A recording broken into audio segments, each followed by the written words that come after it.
Let's read.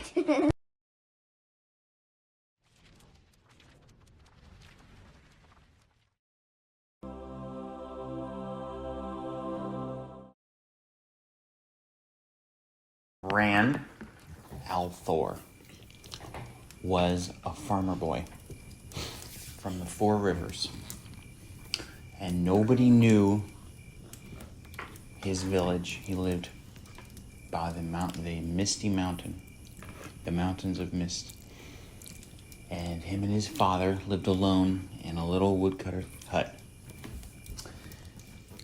and they farmed some corn, and they had some sheep, and they grew some tobacco. And every year in the spring, they went into town to trade their crop and furs and wool for things they needed around the farm. String, wood, they grew their own hay. The story starts out, him and his father are bringing apple cider to town on a wagon. And that's very special because they only go to town 3 or 4 times a year. And at one time, he looked back towards the direction of their farm. What scared him the most was when he looked back once, he saw a horseman dressed all in black that was just standing on the road looking in his direction. At least he thought it was looking. He couldn't see its eyes, so it was impossible to know. His cloak's hood was over its face. And while he was looking at it, it seemed to turn sideways and just disappear into thin air. So he didn't know if he was hallucinating. So he didn't say anything to his dad, just in case. So Rand usually doesn't get to see his friend, Matt, or his other friend, Perrin.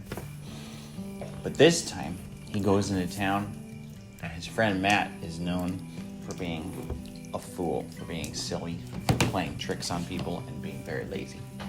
So he goes to the Water Spring Inn, where his friend Elvin works. She's a girl. And he's liked Elvin for a long time. But her dad owns the inn, and they sell the cider to him. So he went to go find Matt to help him carry the cider down while his dad did some business with the wheel wing. And he had trouble finding his friend Matt because his friend Matt was out stealing treats from people's windowsills. He would sneak around the village, and as all the good wives put their pastries on the window ledge to cool, he would snatch them. Cherry tarts and walnut fudges and pumpkin pie. Delicious stuff. Matt was skinny, but he was also very greedy. He was a glutton. He was very clever at getting away with bad things. So he wasn't a very good friend, and he wasn't a very good influence on Rand, but they were thick as thieves. So he finally found him, convinced him to stop stealing tarts.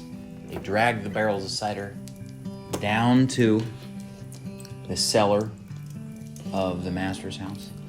And just as his dad was wrapping up his business, they ran into Matt's younger brother, who said that there was a peddler that was going to come for Bel Tine. Now, Bel Tine is a spring holiday where they celebrate everything that grows and getting through the long, hard, cold winter. Now, getting through the winter is hard because there's not very many crops, and it's very cold. So you don't have enough firewood or enough wool clothes, you freeze. If your cabin's not insulated well with moss or dirt or whatever, you freeze.